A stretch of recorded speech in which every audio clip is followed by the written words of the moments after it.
My baked mac and cheese with mozzarella and cheddar recipe is easy and delicious. This twist on an old favorite doesn't have a roux, so it's really easy to make, making it perfect for beginner cooks. Let's go over the ingredients. For an 8x8 casserole dish, you will need 8 ounces of dry pasta, about 225 grams. If you buy a 1-pound box, then you will need half of that box. I am using whole wheat elbows because I think they hold up well to the heat of the oven, but you can use whatever you want. I cooked them until they were done but not mushy, and then I used the residual heat to melt in 1 tablespoon of unsalted butter. Can't have mac and cheese without cheese, and I am adding 1 8-ounce block of sharp cheddar, 1 8-ounce block of mozzarella, low moisture part skim, half of a block, so 4 ounces of medium cheddar, and I put aside some of the cheddar and mozzarella, so 2 ounces of mozzarella and 2 ounces of the cheddar, so half of a block total. I'm going to mix with a 1/4 cup of sour cream to make a nice topping. This Southern style mac and cheese casserole doesn't have a roux. It's held together with a custard. And to make that custard, I'm going to need 1 12-ounce can of evaporated milk, 354 grams, or you could use regular milk, along with 1 egg. I'm going to add some spices, 1 teaspoon each of garlic powder, onion powder, and black pepper. And for a little extra flavor, half a cup of sour cream, 120 grams. Like I said, this mozzarella and cheddar mac and cheese is super easy. All we literally have to do is layer everything together. So I am just going to start off by putting on a little bit of cheese, just a tiny bit. Now I'm going to put in some of the elbow noodles. The idea is to do 3 layers of pasta. So maybe I'll put in about 1/3 now, and then another 1/3, and then another 1/3. For more cheese, putting in the cheese and the pasta, and I'm seasoning everything. So actually I probably should have seasoned the noodles right when I put them in. I almost did.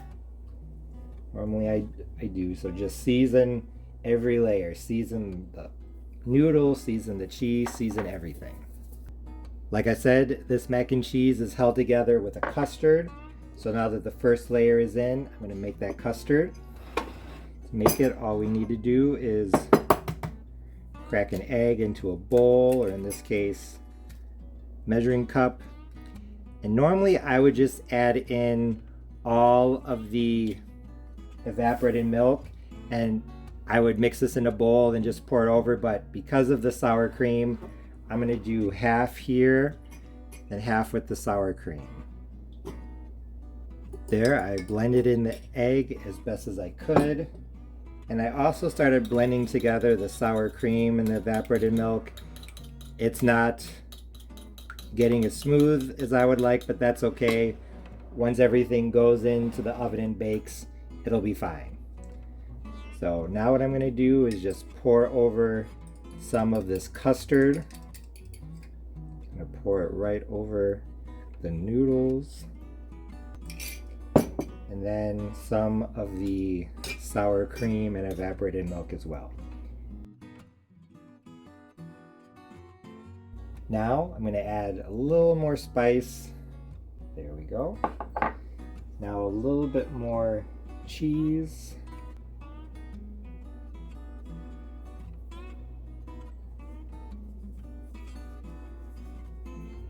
All the cheese and pasta for the main part of the casserole is now in the dish.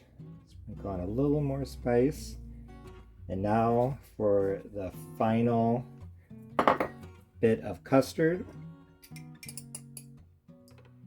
Now if you get to this point and you realize that you did not add the custard as you went along, that is totally fine. I have added all of the custard at the end before because I forgot. Actually, after the final topping was on top of the mac and cheese, and I couldn't tell the difference, honestly.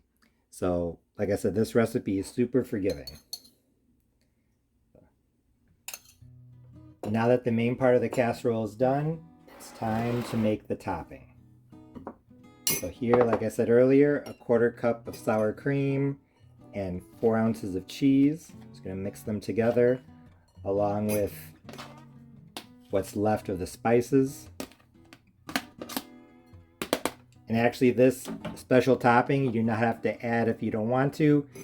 You can just add a thick layer of cheese on top if you want, but I like mixing the cheese on top with some sour cream because I think it does help it melt a little bit better, and it adds a nice tang that brings out the flavor even more.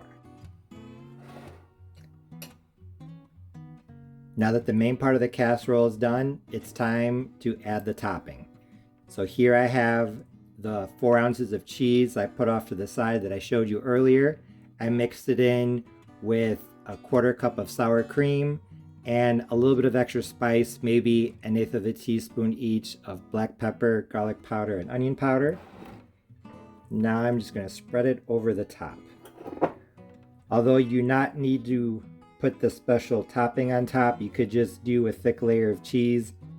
I like this sour cream topping because, number one, I think it does help everything melt a little bit better, and also I think it adds a nice flavor that is a nice complement to everything. So I am going to spread this out the best that I can. I'm going to put on, I guess, dollops is the best way to describe it, and then use the back part of my spoon to spread it out. It does not have to be perfect. This is not going to be perfect. Just do the best that you can. And then put your mac and cheese into a 350-degree oven. I normally do mine uncovered. I'll let you know for how long. I just pulled my baked mozzarella and cheddar mac and cheese out of the oven. It was in at 350 degrees Fahrenheit, uncovered, for 45 minutes. 4-5. I thought that this mac and cheese casserole looked great. It was perfectly browned and bubbly on top, exactly how I wanted it to be. There are some places where there was more mozzarella than cheddar, or maybe a little more sour cream than cheese, but overall I thought the top browned pretty evenly.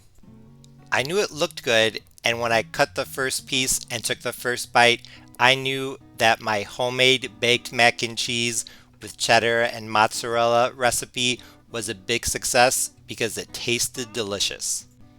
If you've been watching my channel for a long time, you know that I've made a lot of Southern style baked mac and cheese recipes. And honestly, this one, along with the cottage cheese one based on the Terry Crews recipe, were my favorite. And honestly, this one might just be my favorite. Now that I've cut the first slice, you can see that this was absolutely loaded with cheese. When you have to cut those strands of cheese from a slice of pizza or a serving of mac and cheese, that's when you know that it was definitely cheesy.